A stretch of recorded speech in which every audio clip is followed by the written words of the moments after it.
We're going to compare these lenses, head to head, side by side, and see which is the best for your money. These two lenses are lenses that have been in the market for quite some time. Most photographers do know about these lenses by any chance. The Canon 50mm is an f1.8, same as the Yongnuo f1.8, but that doesn't mean they have the same functionality. With the Canon lens, when you look down here on the mount, you can see that it has a silver metal mount. Okay, what that simply means is it will last you quite some time and it won't break easily, especially when you're trying to mount it on your camera. So with the third party here, the Yongnuo 50mm, I'm not sure what they were trying to do, but I think it's quite understandable due to the price that it's actually selling for. It's got a plastic mount, and if you don't take your time whilst trying to mount this lens on your camera, there is high possibilities, or there is high chance that you can actually break it on your camera. There have been a couple of times that I've broken this lens, and it's quite obvious. It's plastic. I know they are all plastic, I'm aware. They all got some plastic feeling on it, but when you're holding both of them, I think you can quite pick or understand or know which is best. Look, the 50mm Yongnuo version got a huge plastic all over the body. I don't see any form of metal on this lens except for the contacts where it mounts to the body to communicate with the camera. I think that those are the only elements that's it's metal, if I'm not mistaken. The whole of the glass is just plastic, and I doubt if this can really survive a serious fall. I believe if you drop this, you have to buy another one. But I think overall, I really prefer the Canon's build quality compared to the Yongnuo. The next thing that I'm gonna list here will have to be the autofocus system. Okay, both lenses got autofocus, but here's the thing: the autofocus systems are not the same. I think this is due to the type of motors that they place in the lenses. Without wasting my time, I'm just gonna do a few tests for you guys to see the sound of it when you're trying to focus. Okay, so we started with the Canon lens. Let's start with the Canon first. So I put the Canon on the camera.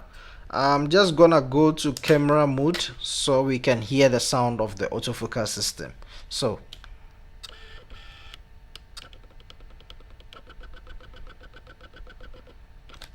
yeah, so that is it for the Canon. Let's listen to the other one and see how it compares to the Canon. We got the Yongnuo on the camera. Let's test the autofocus system.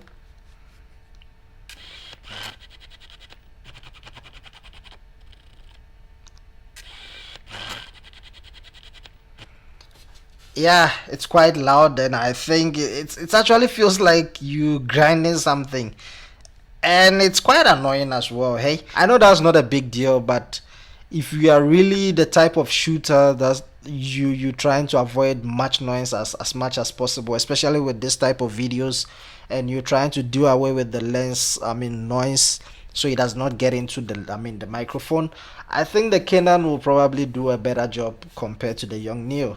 And the next thing that I'll have to list on is actually the autofocus accuracy. Honestly, I've used both lenses, and when it comes to the focus, and especially when the subject is moving or when you're trying to focus on an object, I think the Canon actually does a better job, because the Yongnuo seems to hunt a little bit. You can seem to understand where this company is actually heading to, because this actually feels like, when you're actually looking at it, it feels, or it seems like you're looking at the first generation of the Canon 50mm. So I think it's quite forgiving, because even the first generation got similar performance. If we put images on the screen, you can quite tell which is the best.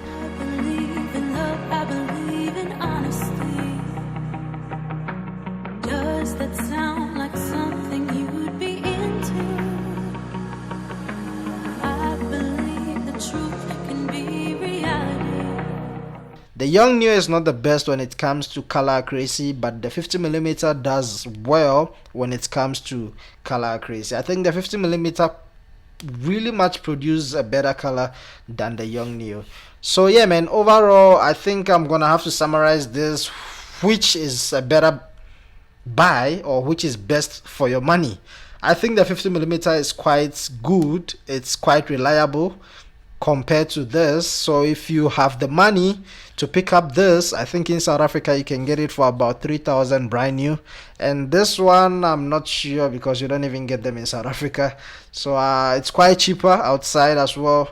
I think it's about $70 or so. So overall, I think the STM version will serve a purpose compared to this one. If you do not have enough money and you have less budget, well, I think you can pretty much pick up this because it will give you very much the same image and bokeh as this one, and only few people can tell when you compare the images side by side, unless you dig in and zoom in the image before you can really tell a huge difference. So far so good. That is my comparison between the two. If you have any questions based on these two lenses, list it in the comment section and I'll try my possible best to answer all your questions. The name is Director Vim. Do not forget to click on the red button to subscribe for more videos like this, and I'll catch you guys in the next one. Peace. Will you roll with that? 'Cause I want you to. I'm stuck in trying to find a way